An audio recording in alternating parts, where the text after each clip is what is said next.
Okay, yeah, it's working. Good morning. Welcome to Monday Morning Messages. I'm Candace Smith, and today should be exciting because I don't know yet. It's always something fun. I'm sure will come up. I hope everyone had a great week. These like mornings feel so early for some reason, and then I guess it's because of the spring time change. So oh, hope everybody's doing great. Had a good weekend. I don't really remember a lot about anything up until now, so um, I don't think there was anything like really super exciting that happened. Pretty standard.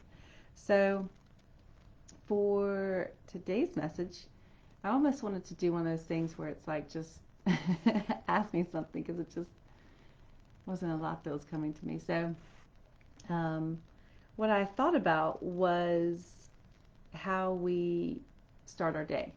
And, are you in a rush to start your day? Do you sort of, um, wait until the last minute to, you know, guilty, wait until the last minute to get ready and rush around and either, get out the door or, get to a computer and start your day. And then that sort of spills into the rest of your day, or do you get up early and have a very specific routine that you follow every day um, and that sort of gives you a lot more time in the morning to to kind of organize things the way you want them and have things go the way that you need them to. I am definitely in the latter category of people that sleep until the last minute, and the snooze button is really important. It can just even be like 2 minutes. I will definitely take an extra 2 minutes. So, but when that happens, um, you know, it sort of starts your day where your mind is really sort of cluttered. It doesn't get a chance to think about the things that it needs to and really be able to give you like this clear start to your day. So one of the things that I was thinking about was because most days I do want to sleep until the last minute, but um, I notice a difference when I can actually get up and have some quiet time and sit, whether it's actually being able to walk or um, even if I read a little bit, but really just mostly having that quiet time, then I'll notice a big difference in my day. And one of the things that I had read was that I guess there's a couple of ways you can do it, but either way is really beneficial. You have so much that you collect throughout the day, and you have so much that's processing, like while you're sleeping. You have all these, just all these ideas and thoughts and, our past experiences and what we want for the future, and just trying to process everything that happens in our current lives. You've got even your laundry list of, things to do, or something a problem you're trying to work out, or something that's frustrating you. So your brain is really working a lot to try to help you sort all these things out. So one of the things that you can do to try to sort of help untangle those things or help your brain work through those problems is to give it some quiet time. And you, typically this is best if you can do it, I think, in the mornings for the most part, but really any time is going to be beneficial because it's like starting your day with like a basket of or like a basket of laundry. So like you kind of have everything thrown in there, and then like that's how you start your day. And then as you go throughout your day, you sort of like pick out what you need, or you don't address anything you don't want to think about, or you get out the one thing that you do need to. I don't even know who irons anymore, but if you iron for some reason, I guess you take out the one you iron. Um, so it's funny because we have an ironing board. It's like, why do we have an ironing board? Especially now, right? Because really there's not a lot of ironing going on. But it's kind of like starting your day with just this sort of like ball of things, or like Christmas lights or something, where you just have all these things that are tangled and like not sorted out. And as that continues, as you go along and don't give yourself the opportunity to slow down, to like sort things out and get any messages that are coming in, it tends to compound and get more difficult as new information comes in and new experiences come in, for you to be able to sort them out or appreciate them or really kind of understand the meaning behind them. So when you're able to sit quietly for a few minutes, again, there's nothing formal to do. Believe me, I really don't do anything formal. Um, I do have like a little pen and paper next to me, or I've got like my phone or something, and I'll set a timer so that I don't keep checking my phone. But you, if you don't already do this, then you may be surprised at what comes in and kind of what you have there. Um, it really gives you the chance to kind of sort out that laundry. So you can kind of, if you're thinking about what to do for that day, you sort of go through your list. If you're thinking about something from the past, maybe you can ask for that to be resolved and to really, you know, feel like you can forgive everyone involved in those circumstances for what that is and move forward, and that you would feel peaceful about the future. And you do have the opportunity to just ask yourself, kind of like the universe or whatever it is, your higher self, um, just simple questions that maybe you have some choices that are out there and you want some help with them. You can kind of just, it's almost like your inner therapist, right? So you could just, if it's about a family member or a job or um, say a relationship or money or anything like that, you can sort of pose those questions, um, to yourself, and ask that universe that you have help getting those answered. And it's for me, like pen and paper is very powerful. So you can also write down those questions and ask that for help with them or get answered. I don't know if you remember when I was talking about finding my headphones, because I wrote it down. And then my daughter's also missing one of her little like stuffed animal things. And I'd written both of them down. And it was funny because that was probably like a month ago. Who knows?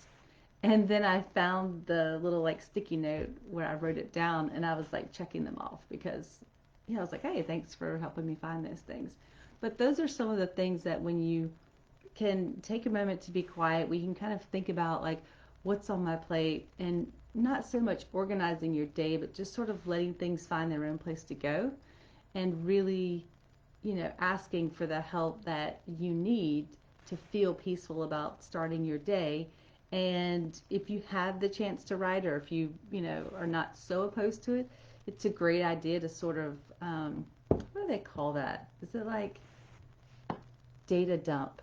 I feel like it sounds weird when I say it now, and it looks different when I read it. But um, it's just like writing down, I don't feel like writing, and then some things can come out. So I would say, to whatever extent you feel um, comfortable doing that, or that you could do that, that it might be helpful just to, I know one of the approaches that I had read was just to wake up and like just start writing. And the requirement was like to fill up, I think it was 3 pages. Because even the first one, you're like, oh, I can do this. This is no problem. The second one, you're like, wow, I don't know what to write. And then by the third one, some really good information comes out because you've sort of gotten past all of the stuff that you're used to. And then by that third page, you've sort of found like some really good um, pieces of gold in there, like things with that, wow, I didn't realize I was thinking about that, or wow, this is really buried for a while. So I think as you continue to start to do that, you'll see things come up more easily, and in the beginning, you'll find some things that were sort of, maybe buried a little bit deeper, and that might really give you some insight. Maybe there's something exciting around there. It could, remind you to be grateful. While you're just sort of sitting there, things tend to magnify in the comforts that maybe you do have. that you could be grateful for those, and that may also help sort of set the tone for your day. So it's just something that I try to do so that you don't start your day with that ball of Christmas lights or like basket of laundry. And I guess again, really it can be done anytime. If it's nighttime, if that helps you sort of, you know, get things settled before you're actually falling asleep.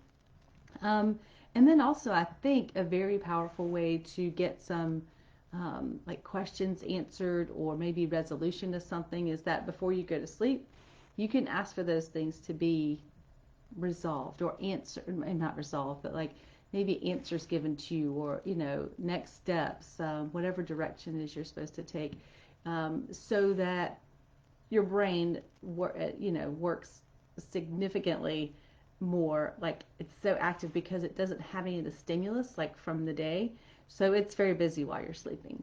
And you know, I think aside from even just saying, hey, I really want this to be resolved, you know, while I'm sleeping, or, you know, whatever idea it is, or can I just feel more peace about this, that, um, you know, you can also make the decision to have like your goals. I mean, think about things that you're excited about. Try to be intentional about what you're thinking about before you go to sleep, because it's very important for you to be able to determine like either positive thinking or something you need to feel peaceful about or something needs to be worked out.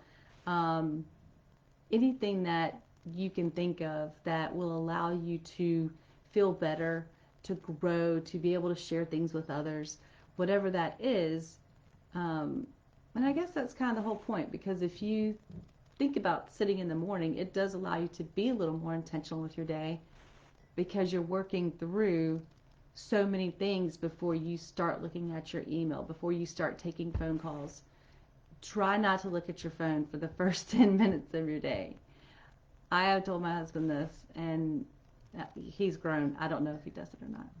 But I did make the suggestion.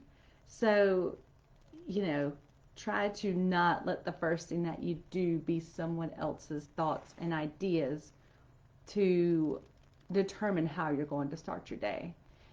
You have the opportunity to have your own thoughts and ideas and, um, you know, insights about what your day looks like. So I think if you give yourself the chance to do that, then it will allow you to have a more peaceful day. It'll allow you to have more insight, something you can share with others. And, you know, even if you do it once, it doesn't, I mean, anything will be helpful. And if you're a person that writes, or you find that that works for you, then maybe writing it down will help too. So that was just something I was thinking about that's helpful. And, you know, things will ebb and flow, right? So you might go a week and have quiet time, or you might have one, or you might be someone that writes and then you don't write. So I think also being flexible and kind of going with the flow, where, you know, some days you'll do it, some days you won't. You might be on a streak, or you might, you know, do a combination of those. But I think giving yourself at least a little bit of time, you'll see a difference. And it'll hopefully just, you know, make it so that there's something that's changed in your life that's for the better. So that was it for today. I hope you guys have a great week, and work this week, don't work your week. I'm here for you. I'm like so thirsty today. I'm here for you if you need anything, and we will